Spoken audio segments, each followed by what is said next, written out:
Hi, I'm Ed. Welcome to Sportsfix. Chelsea and Man U fans are booking their trip to Moscow after their Champions League semi-final wins over Liverpool and Barcelona respectively to set up the first ever all-English final in just under 3 weeks from now. Dubbed, of course, the Battle of Britain. What else? Supporters already struggling to get hold of tickets and visas, etc.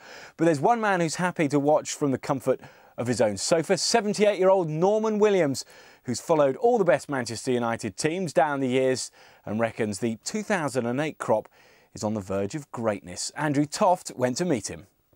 A Manchester United fan for more than 70 years, Norman Williams has acquired a mountain of memories following them around the world. Despite all that experience, he could barely watch as they took the last step on the road to this year's Champions League final. I was thoroughly drained watching that match. Absolutely. I felt as though I'd kicked every ball, took every throw-in, took every corner and every free kick. And when I came, I was so relieved to hear that final whistle, like 75,000 others and about 300 million around the world.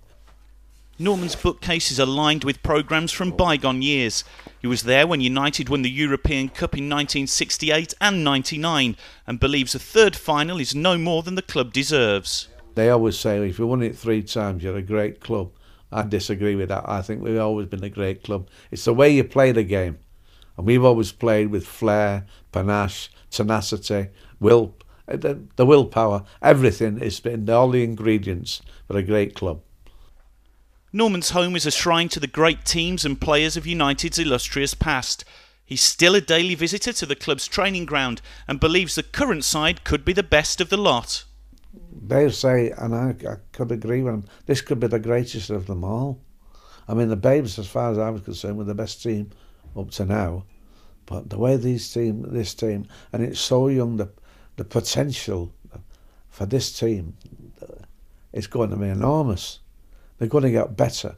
Rooney, Tevez, Ronaldo, Nani, they're all young and learning the trade. Anderson. His travelling days now behind him, Norman will settle for watching this year's final on TV. But his passion for United remains as strong as ever. Plenty more preview of the Champions League final over the next couple of weeks to look forward to. To snooker now, though, as we reach the sharp end of the World Championships at the Crucible, there's a question that's been flying around the office here at Sportsfix Towers, with 2 players, Ronnie O'Sullivan and Ali Carter, both knocking in maximum breaks this week. Is it easier to get a 147 on the snooker table or a 9-dart finish with the arrows? The bookies reckon, subject to the players involved, they would offer a ballpark figure of 1,000 to 1 on a 147 break in a given frame, as opposed to just 500 to 1 on the possibility of a 9-dart finish in a given leg. Well, we asked the experts, former darts world champion Phil "The Power" Taylor. Well, I suppose a snooker player would say a 147 and a 9-dart, it would be a dart player's decision, but I honestly think it would be a 9-darter. You know, you can't, I suppose you can fluke a 147, you can't fluke a 9-darter, and I think the bookers put us less odds in the 147. So I don't know, I think both of them are equal really. It's like a hole-in-one in golf, but I think the odds off the bookies are less for a 9-dart than they are for 147. Well, it's a debate that will rage on, I'm sure.